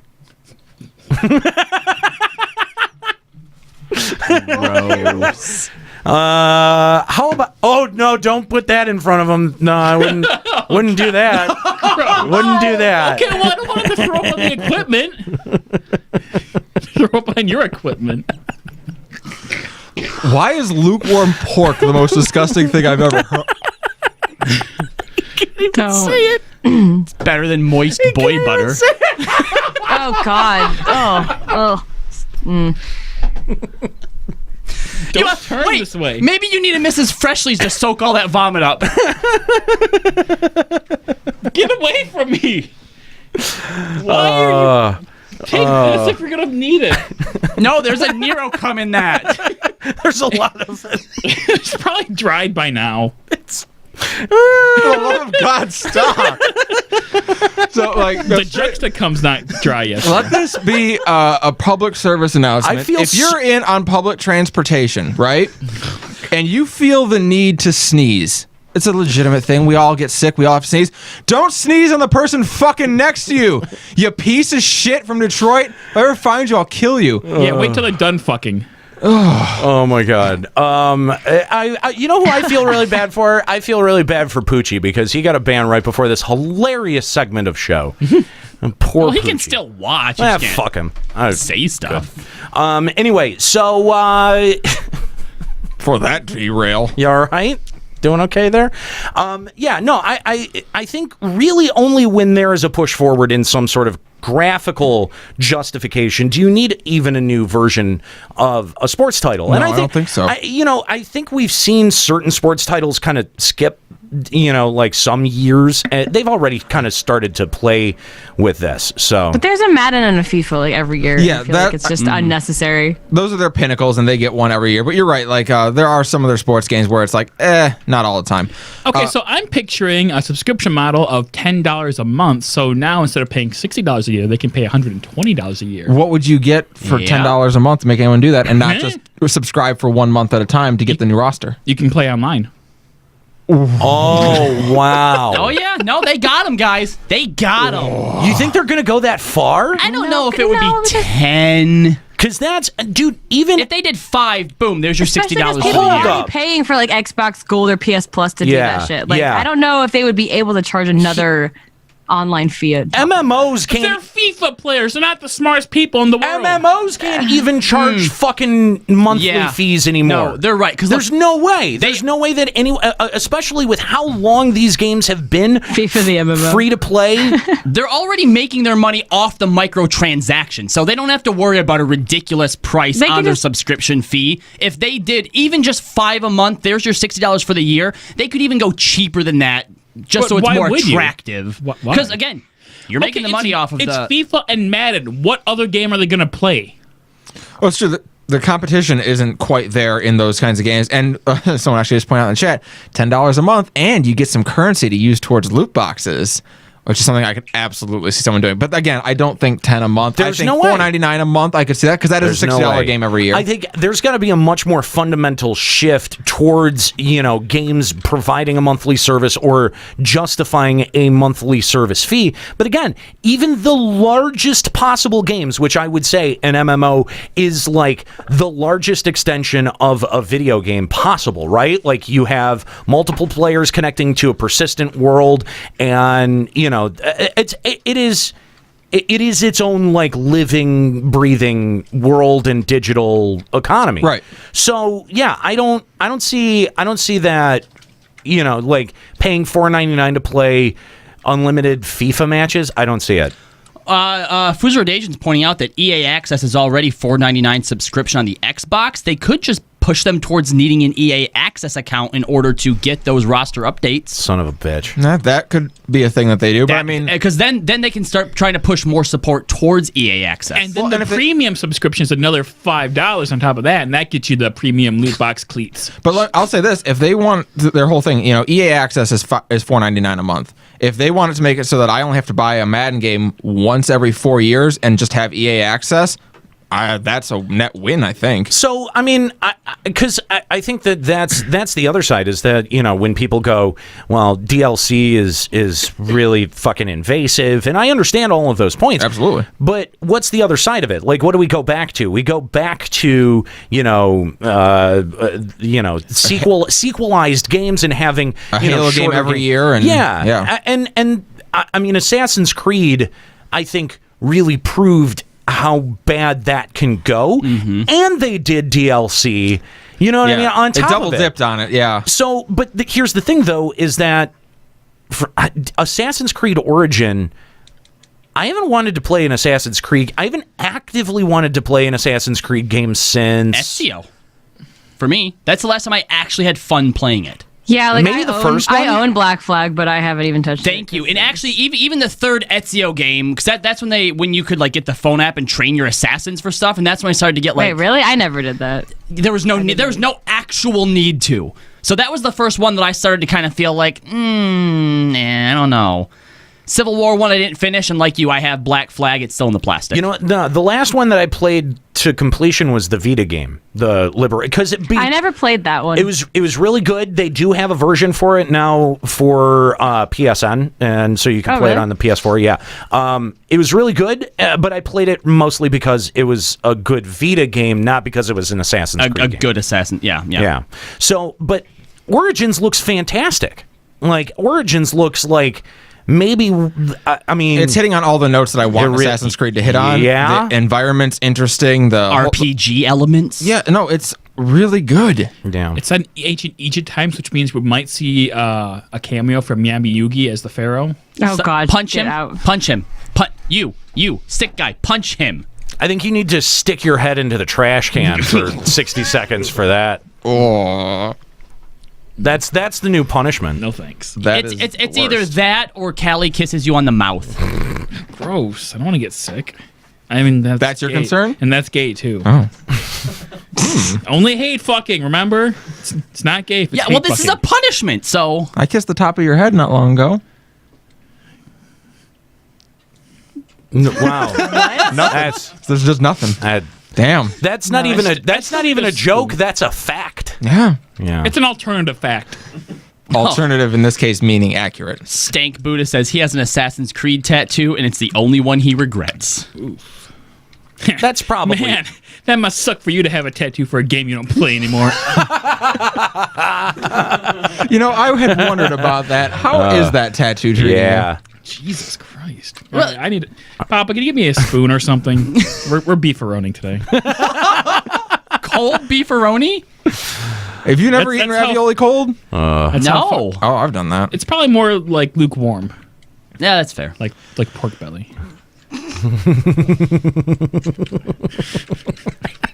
See, because I'm going to throw up, and he's going to get mad at me. It's not anyone else he's going to get angry at. It's just me. Okay. So my question, you guys, is this makes sense for EA Sports games, sure. Yeah. But then what happens when we start seeing this in our own games? You know, when you start getting Metal Gear Solid as a service. Our own fuck games. You. Don't even No, start. exactly. Don't even start. My love for Metal Gear Solid is gone. First they came for the sports games. Then they came for the Metal Gear Solid games. But because they didn't come for the card games, I was silent. Oh, wait, they started with the card games. What am I talking about? Which by the way, day for me. This guy admitted to me today the only reason he plays card games, right? Because he's not having fun with them right now. He's like, I have to play now and hate it so that I don't spend money on it when new packs come out and I can like it again. In the games, right? So you have miserable time for 3 months, and then when the expansion comes out for a month, then you're happy and you play. Man, they have got you by the balls. They so do. What did you think of the Kobolds and Catacombs? I mean, it's another card expansion. I'm actually not too into it. Apparently, every class is going to get a weapon, which just doesn't make sense to me. And, all right, so they have this stupid... well, it's not stupid. It's the like a roguelike. The dungeon crawling. The dungeon crawler, yeah. Which is super cool. And something I would like to do a lot. Because it seems like a new content, and fun, interesting. There's a problem. What? There's no rewards for it. Oh. If you beat it with every class, then you get a card back, and that's it. You don't get gold, you don't get dust, you don't get packs, you don't get anything. But the so reward is getting to play a mode. Nobody plays games for fun anymore. It's the same reason that Nate plays Final Fantasy 14, for fun. That's right. Nobody does that anymore. You have to get progression. Wait, for fun? I thought it was because we had to. We got yelled at. That's 14. For card games, it's different. Oh. For card games, you play to, like, get money. Get money? What? In-game money. To, like, buy and more not cards. cards. Or something, or? Huh? And not cards. What do you do Cards with the in-game money? aren't a reward. Well, you get used to buy cards later, cards, but yeah. cards are equal to happiness. Okay, so hang on. No, I'm just trying to understand. So your complaint is that the rewards aren't enough for doing this dungeon mode? There's nothing for rewards. You're saying the rewards are non-existent. But you said that there was a card. No, Card back. It's It like changes the it's design. like skin for your cards. Oh. Yeah, that's not a very good reward. That's a terrible reward. You know what that sounds a lot like? It sounds a lot like going in and doing a really hard fight over and over again for a mount color difference that in the end doesn't really matter. Yeah. It does sound a lot like that. It does sound like that, right? Like cosmetic rewards, like really not the best Hearthstone's still being made by Blizzard, right? Oh, yeah. So, checking. okay, here's the thing. So when I was watching BlizzCon, I was interested in that mode, right? Because The you dungeon don't crawler? because you don't need an existing deck. Right. And that's what you were talking about. Like, you're not having fun with Hearthstone, but you're keeping up on it so that when you do want to play it again, you don't have to go back and spend a whole bunch of money, right? Right. Okay. So a mode like the dungeon mode circumvents the need to have spent any money because you automatically lose the deck that you're building in that mode if you lose. Right. And none of your current deck carries over. So I think they're looking at that mode as a way to try to get in new players to a game that's, 8 years old now at this point? How old is Hearthstone? Pretty old. Oh, God. There is been around for a a while. significant curve when you come into the game because you have only the basic cards. Right. How do you even stand to compete? Well, as you're building your 3 deck years. through 3 years. Really? That's it? Really? March 11th, 2014. Wow. That's It newer was than in beta for like a year beforehand, too. Still, that's Okay. a lot newer than I thought. But I think the idea here is that people coming in will have something they can do that doesn't feel soul crushing when you're losing all the time as you progressively build up your deck. Right. Yeah, but you're not progressing. You're not building up your deck by playing this mode. Right. At all. I know. That's not good. Well, but how would you have done it to allow it to also build up your deck at the Award same to time? Stardust, right? Yeah, not Stardust, award what's it called? dust or gold. It's literally just called dust. Arcane dust. Arcane dust, yeah. I mean, just like a token amount, so it's not like, I just played through this mode for an hour and I got nothing for it. I mean, that's fair. That's fair. If you could build up Arcane Dust and use that to eventually craft up cards that you're using in your competitive play. And I'm not saying, have it be infinite. Just have, a token amount, you can max for a day or a week. And you don't think that would disrupt the balance or the appeal of the main game? No, because it takes a lot of arcane dust. I literally know nothing about Hearthstone, so Okay. I'm flying in the dark. I'm actually legit asking questions. Okay, yeah, I thought you were going to be mean to me later. No, I wasn't. So that's why I wasn't building to a point. Okay, I'm no. legitimately asking. okay. Because that's the thing is that you guys made me sit through that stupid fucking presentation to be able to talk about it on our other show, and so now I wasn't sure. First of all, why was the guy presenting talking like Ben Brode? He talks He's so great. but he talks like he's had an entire stint in the WWE. He does freestyle raps too, and he writes them. About Hearthstone? Oh yeah, Wow. he's actually. He's kind of my hero. He's my Reggie. I know what we're watching after this show between LBR. Okay, so is there a reason that he talks like a WWE wrestler, or is that just the way he talks? That's just the way he talks. And Really? he's excited about Hearthstone. He might be autistic, a little bit on the spectrum, like Jeff Jeffries. I mean, listen. He's not some Metro. Come on. Listen, I've got a unique voice. People accuse me of forcing my voice all the time and trying to sound more like a radio person, but that's just how I talk. That's I'm not affecting a voice when I'm on the show. This is just how I speak. That's his normal speaking voice? Yeah, I think so. Yeah, that's how he does all of his other little developer updates. He's not like a Dr. Disrespect character something or other? I don't know who that character is, but no. Oh. I mean, It does seem like he has to be like that. That's no one's actual voice. I don't think. I don't know. He sounds a lot like Seth Rogen to me. Yeah. He's a like a knockoff looks like Seth Spartan Rogen, version. too. Yeah. yeah, he's a bit of a cheap Seth Rogen. Yeah. A nerd one. Yeah. One that plays card games. The card game version of Seth Rogen. Yeah. The best version. Okay, so you're not interested at all in that dungeon Well, no. mode. See, that's the thing. I'm gonna play it 9 times to get the card back, and it's gonna be really fun. But after that, I'm not gonna touch it again because if I'm playing Hearthstone, then I want to be getting dust or gold so I can buy more packs and have more cards and play in standard. Yeah, so it's not even necessarily that like he wouldn't still have fun playing it, but when it comes down to playing that for nothing or doing regular games for something. Right. Yeah. Okay.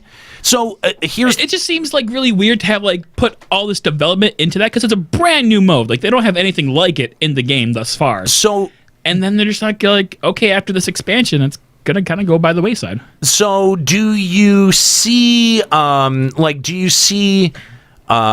this new mode bringing in new people? Like, do you see it attracting new people to Hearthstone? Because I think that's the goal, right? Like, in the end, that's the goal, is to bring in new people. I think, I can see it like a new, like, if someone who doesn't know anything about Hearthstone and hasn't, like, actually played the game, but they can play this mode where they get a feel for it. Get a feel for it. Get to try out legendary cards for free. See, like that's a good hook. That's another, I think, good hook right there. Yeah, is if you're setting a bunch of dust and you're not sure which card you want to craft, if you've played with it in this mode, so you can get a real good feel of how effective it is, that might swing you one way or the other. Yeah. Yeah. Okay. All right. That's fair. And I mean, and I get trying to attract new people in, right? But with a card game, there's kind of always been that base cost associated with getting into it because you've got to buy packs and decks and stuff like that. Like if it's a physical card game, right? Right. So isn't that same expectation then carried over into Hearthstone? Oh yeah, definitely. Like the barrier to entry for new players is like super large at this point. Well, like I know, like Magic, they implemented standard effectively, which is only the most recent set, right? They have a standard set in Hearthstone, which is the past the current year and the last year. Yeah. So at any given time, there's about 4 to 6 sets that you could buy packs for to get into the game, as well as like the old standard set. And then there's also, do they also have like a vintage equivalent where you can play with any card? Yes, yes. So, I mean... So, and standard, the thing about standard usually is it's cheaper to buy into, but you have the downside of cards cycle out of it. Your deck can become illegal in standard when a set cycles out. Right. But overall, it's way cheaper to buy into, especially in like something like Magic, where you have to spend thousands of dollars to go play vintage. Yeah. Although it seems like the way Hearthstone is turning out, like all like the power cards are in the newest set. So if you're buying into standard, you're eventually buying into the wild version, the old one as well, because like the newest set that came out, the Frozen Throne expansion, like all the power cards are the Death Knight cards, and you want those to be competitive in standard and in wild. So it's like Blizzard is doing some things to like circumvent like the new player experience and have it be easier to get into, but yeah, at this point, if you want to get into Hearthstone, you have to kind of drop like $50 to $100 right at the start of the game. Dude, that's a big barrier to entry. Is it though?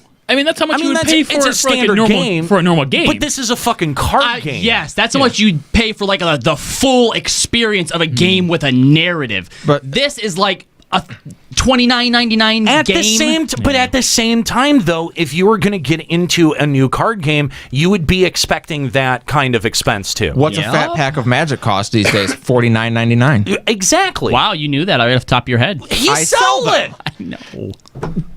But I mean, I think that that's fair. Then I think that that's fair.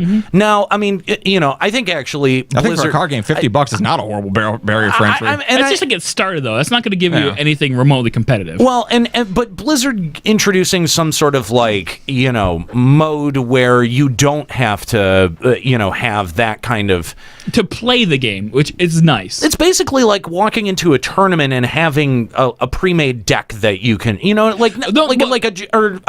a tournament, but like free play. Okay. Something like that. You know what I mean? Where people are just playing against one another and they're like, here, have a deck that doesn't completely suck. If they could find a way to swing this mode into some type, to also have like a 1v1 mode, then I think that would be good, because now the incentive you have for playing is the feeling of winning. Yeah.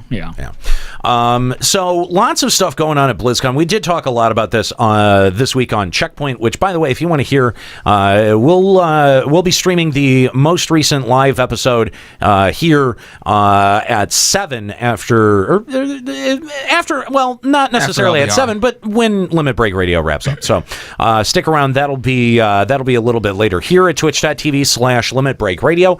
But I did want to talk about some of the WoW-related announcements, because that was one that I think, Juxta, you have a large, attachment, investment in World of Warcraft.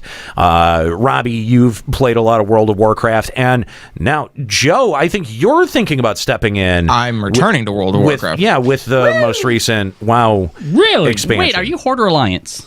I was Horde. Okay, woo! Yeah. Okay, all right. So, and this is why, actually, it's pertinent, I was an undead. So the fact that Sylvanas is in charge of the Horde and being attacked, that was kind of something where it made me kind of go like, I want to play. So not my war chief. So hang on. Before we get into the expansion, let's talk about the vanilla servers, because this is a pretty big fucking deal.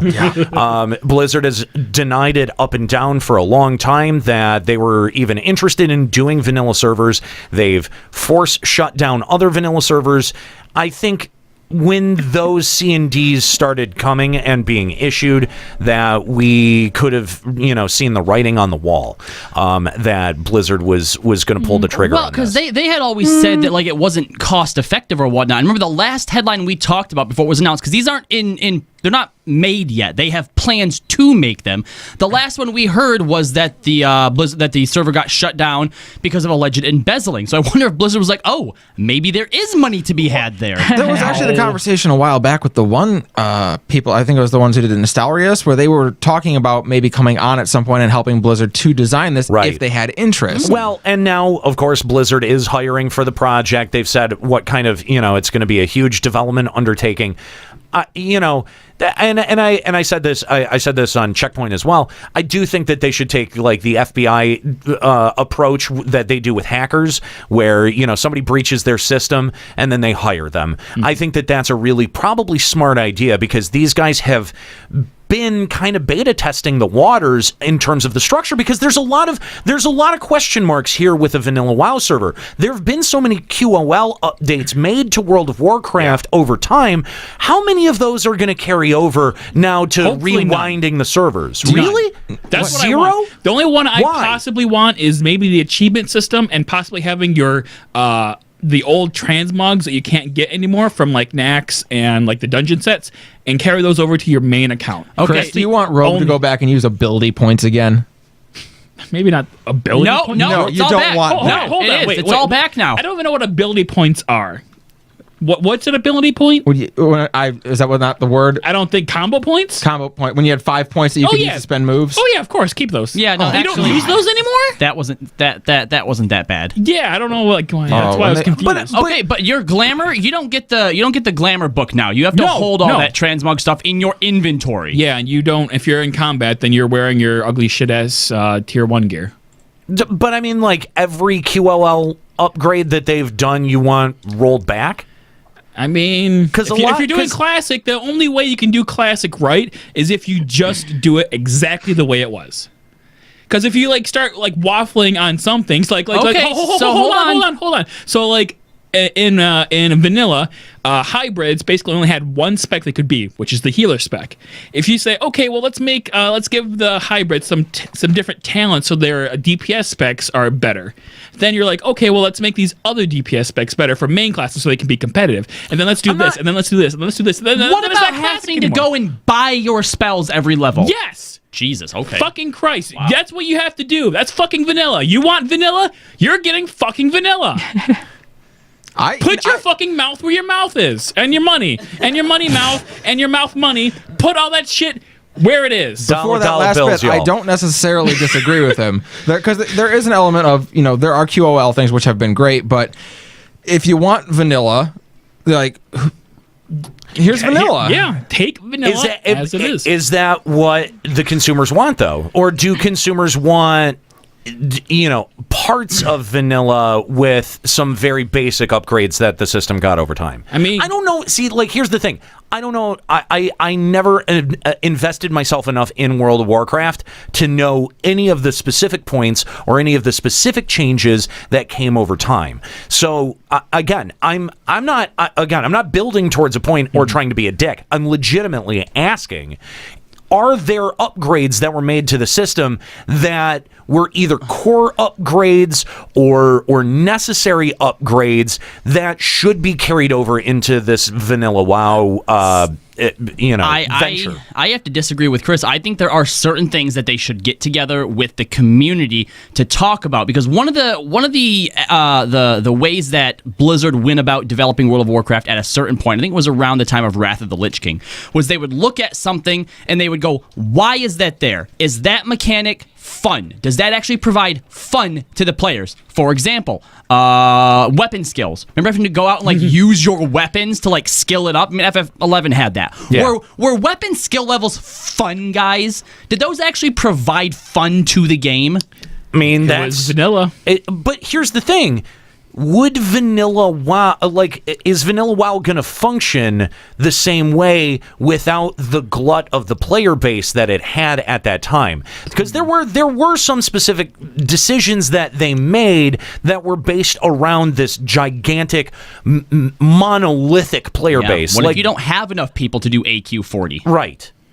Yeah. I mean, because if you I think the same question exists because I see this right now being discussed in the chat room about FF11, like old FF11 servers, Treasures of Odd Urgon servers.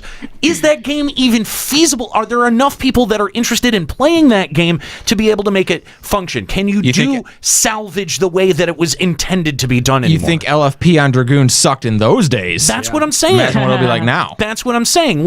There are considerations that are going to need to be made to not just one system, but all the systems to make sure that it will be able to be playable and fun even at a reduced capacity. But do you not think, though, that if they made just one server of vanilla FF11, back in Zealar, that you wouldn't get an influx of people coming back just to play it? People would try it. I have no doubt about absolutely. that. And if there was just one server, it would be populated enough to do that old content. Maybe. I think for a time, there would be. Yes, for a time. Because, and then a lot of people would also get back and go, oh, right. Right, yeah. Yeah, that's why I quit this game. Right. I think... True, but this is also World of Warcraft. It's debatable. Which is more popular than Final Fantasy XI ever was. Right. That's true. That's true. And I'm not saying that World of Warcraft won't but we'll definitely run into that problem. Though? What year?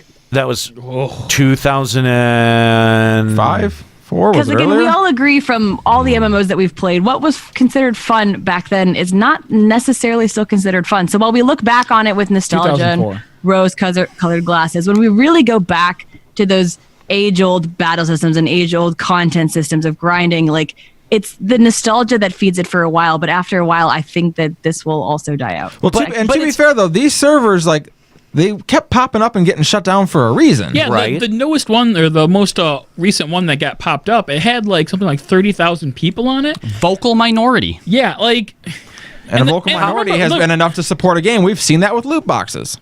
Yeah. What was the point? Vanilla WoW, the servers were originally intended to hold 3,000 players per server, and the newest pirated server, vanilla server, had something like 30,000 active subscribers. So, if there's one place they're all congregating to, I think it's probably would have a pretty limited community. And with it being a Blizzard sanctioned one, you're not going to have people who maybe didn't go look for it, I'll go try out vanilla WoW. Whether they stay or not's another question. Right. And without having the fear of, this server's going to get taken down in 3 months, what's the point of trying to level up? That's true. See, I think it's most feasible for WoW. It makes the most sense for WoW. And because, of course, in the wake of the vanilla WoW announcement, we've seen everyone from, FF14 fans to FF11 fans start clamoring for classic versions of servers. We need 1.0 We want FF14 1.0 server. No, stop it. No, Nobody wants that. Actually, there are a lot of people I think that would like to experience the story of one. I can see that's something else. I could see that simply because that is something that not a lot of people experienced, and you cannot even experience that content anymore. Maybe it's gone. Well, and not only that, you can't even minimum eye level shit in 14 and play it like it was new. Well, you can't do that with 1.0 content. Yeah, that's the thing is that Square Enix would have to distribute that horrible 1.23b client all over again. So that'll be fun.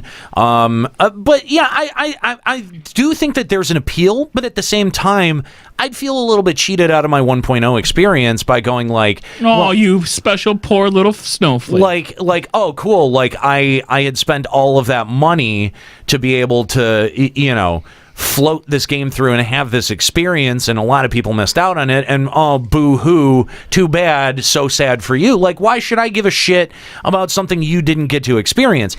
Also, that's a lot of money, time, and expenditure and development that is going to something like a 1.0 server that should go to a multitude of things in FF14. Absolutely. Like, there's no debate there. As much time that goes into a single fight, and you want them to make an entire freaking server. That's right, yeah. but the work's already done. They just have to copy it onto a server. Yeah, that's how that would go. Yeah. I had one basic coding class. I know what I'm talking about. Do you think Square Enix still has the code from 1.0? I would have burned it all. They probably still have the server blades somewhere. See, actually, what Fusra just said would make me happy. If they put all of the 1.0 cutscenes that you've experienced into the friggin' in-book, because a lot of it, I experienced it. I don't remember half of it. Like, I would like if I could just go in the inn and rewatch. I understand. See, I understand what Square Enix is doing. We are going to experience all those 1.0 cutscenes, but they're going to be through echo flashbacks. I mean, we've seen that already. That's hilarious. Yeah, it's funny and it's sad. Fun fact, by the way, Blizzard actually auctioned off at one point their classic server blades. Yeah. They even made a joke about like, we're going to need those back. Okay, all right. So enough about Vanilla WoW. Let's talk about the Battle for Azeroth. Yes, Battle for Azeroth. Because here's the thing. Even as a no-time World of Warcraft player, I was even interested in what was going on the going on here. Pretty awesome. It really was. The cutscene was awesome. I think that Blizzard is just making every other MMO look fucking stupid at this point because they're like, boom, 2 new continents and a level cap increase. Listen, we can argue until we're blue in the face about vertical progression, but 2 new continents. Get fucking out of here. Alliance gets their own. Horde gets their own. We meet in the middle. It literally felt like they lined up like the developers. They like a Square Enix rep, an ESO rep, and a Guild Wars rep, and just came up like behind each of them, pulled down one's pants, pulled down the next one's pants, and 2 more continents, pulled down the last one's pants. I really hope that Yoshi P was in that audience so that he felt like a total fucking idiot. And he's like, well, we got Weeb Trashville. You want to know what he probably took away from the Blizzard, from BlizzCon, specifically the World of Warcraft thing? When they made that ice cream metaphor, he's like, ice cream in the cash shop. Yes. No, what he thought was, they're copying my tactic of having 2 different storylines. Because now they have 2 different continents. Oh. I am justified in what I am doing. You're not. You really? You think? No. Now he has to one-up them and add a 3rd storyline. No. Stop. Yeah. No, that whole cutscene was... Seeing Sylvanas go Banshee mode? Oh my god. That was awesome. And like I say, I played for Undercity when I was there, so I was always following Sylvanas. And I'll say this. At the time I was playing Wrath of the Lich King there, she didn't do a ton. No, she did. And she again, did nothing really. See, Nate just mentioned how World of Warcraft is kind of showing up everyone right now. And the biggest problem that they always had was feeling like they were pushing a compelling narrative. That was something that only didn't start to gain traction until Wrath of the Lich King. We got that famous... That's Wrathgate scene. Yeah. The Wrathgate scene, right. Yep. Since then, they have been stepping it up more and more and more. And there's a lot of people, Chris included, have been complaining that, nothing happened in the cutscene. This is supposed to be like a teaser for what may happen. What did you want to actually happen? I think this cutscene actually drops in this expansion, isn't it? This cutscene happens before Battle for Azeroth. This will probably happen at the end of this expansion, the post-launch. Well, it's the opening cinematic for the expansion is what it is. Yeah. There's usually some time between the announcement and the actual opening cinematic, but they rolled the 2 together. Right, because last time all we got was just the Legion header. Right. Yeah. Okay. So and I think again, what's notable here is just how many varieties of things Blizzard is adding for players, because I'm seeing what would seem like almost like campaign style battles where you're controlling territory. I mean, it just seems like there's a lot of really interesting shit here that it all kind of coalesces in a way that Final Fantasy XIV seems to miss the mark on consistently again and again. And I don't know. I don't know why that is. Like, why is it that an expansion, like the announcement of an expansion of a game that I've never played and in fact have hated for a long time, have refused to check out, refused to be open for or open to? How is it that an expansion, that a trailer for an expansion gets me more hype for something that I've never played than something like a Stormblood? I have an answer for it, but it wouldn't apply to you because you haven't played it, right? I think the problem specifically between WoW and FF14 is WoW does a good job of not necessarily making you, the center spot like warrior of light, but you're also just not like another person. Like, you matter, but you're not the person that matters. So this world exists around you and despite you. But with FF14, everything has to go through you or nothing moves along. Yeah, that's part of it. I mean, and we've identified that before, that, the burden of being the warrior of light, because you're right. You are the catalyst for anything happening in that game, and it sort of feels like all of the characters go on pause until you're ready for the next cutscene. It doesn't feel like there is movement of these characters outside of your participation in it. And if it does, it's sort of like when something happens off screen in a movie, right? Like, you're keyed into it as the audience, and you never really become the warrior of light. It's sort of like you're watching the story of the warrior of light, but you're not like things that the warrior of light doesn't know. We're exposed to plot points that the warrior of light doesn't know, and I think that makes it a little bit less of a personal journey. Well, I think Agony's Rebellion might have actually hit on it. They said that because even the bad stuff that Blizzard does is still them trying something new. It may flop, but they try. And maybe what's attractive to you is that Blizzard is constantly trying to innovate, and it's something that FF14 since 1.0, 2.0 hasn't done. Well, and as a full fair assessment of that situation, I've got to say that Blizzard is in the position to do that. Yeah. Square Enix and FF14 aren't really in a position to do that. So I think some of their decisions become a little bit more understandable in that case. Don't make excuses. But at the same time, I'm not trying to let any of them off the hook by any means, because when you let a developer off the hook like that, I think it really does it does damage, and it doesn't do justice to the game that all of us are trying to enjoy and love and play, and maybe possibly try to make better too. So all right, well, I think that's going to be it for Final Encountercast. If you want to hear more about BlizzCon, more discussion about BlizzCon, tune in this week for Checkpoint Radio. You can hear it right here live at twitch.tv/Checkpoint Radio. I'm sorry. Well, you can actually follow over at twitch.tv/Checkpoint Radio, but you'll be able to hear it a little bit later on today here at twitch.tv/Limit Break Radio. If you've enjoyed the discussion today, hit that follow button. Join us next Sunday at 1 p.m. when we get around to doing the next Final Encountercast. So thanks, guys, again for the week off. And before we go, I know that we had mentioned Extra Life and the amazing job that Nika had done so far.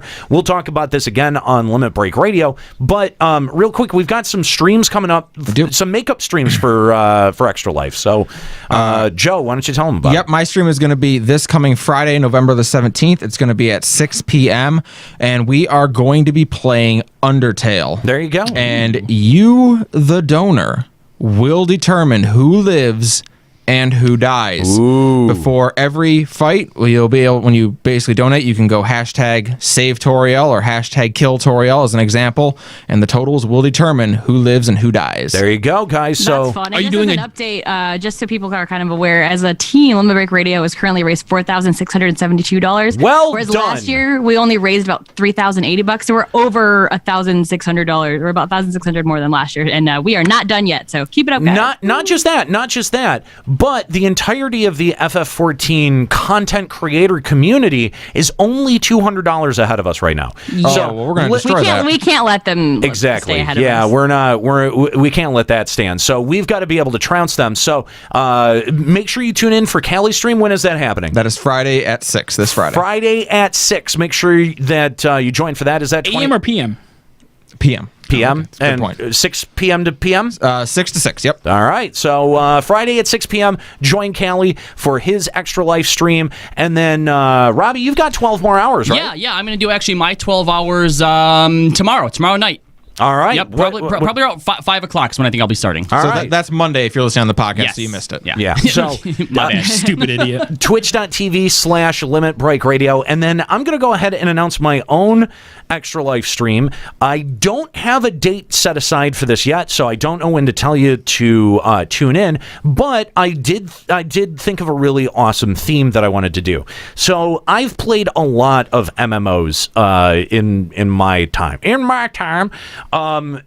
And I wanted to go back and revisit some of those MMO worlds. So starting at the very first MMO that I ever played, which was Ultima Online. Moonglow Defense Force. I'm going to go back and see what these games are like now and share some of my own memories of what playing the game was like when I was playing it. And the thing is that I'm going to put out a schedule of when I'm going to be doing each game. And, you would think like, oh, that's so you can watch. Well, you can also download the clients to make sure you have them updated. A lot of these games are either free to play now or will give you 30 days free to play. So you will be able to join me in those worlds and play along with me if you like. So you can join me. I'm not sure when that's going to happen. It's probably going to be within the next couple of weeks, but that's going to be for Team Extra Life. That'll happen here at twitch.tv/Limit Break Radio.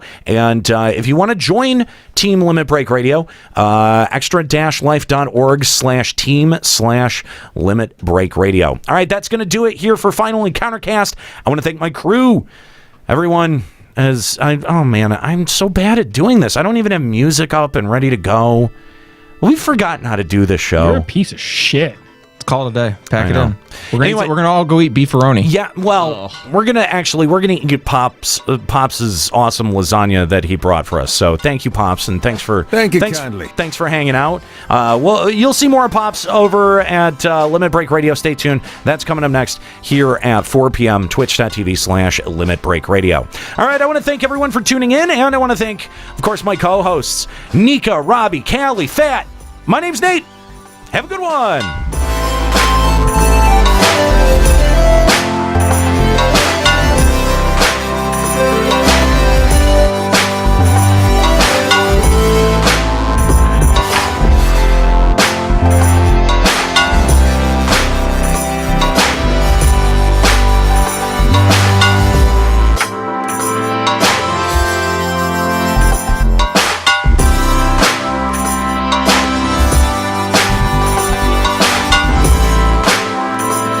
Final Encountercast is a production of FinalEncountercast.com, Limit Break Radio, and Bender Media Productions. Today's episode was produced by Nate Bender, Callie Sloan, and Kooky Persona.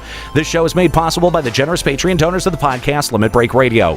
Opening music provided by Keyboard Kid. More info and music can be found at keyboardkid206.bandcamp.com. Closing music provided by Sobsy. For more info, visit sobsy.bandcamp.com. Final Encountercast and its hosts are solely responsible for its content.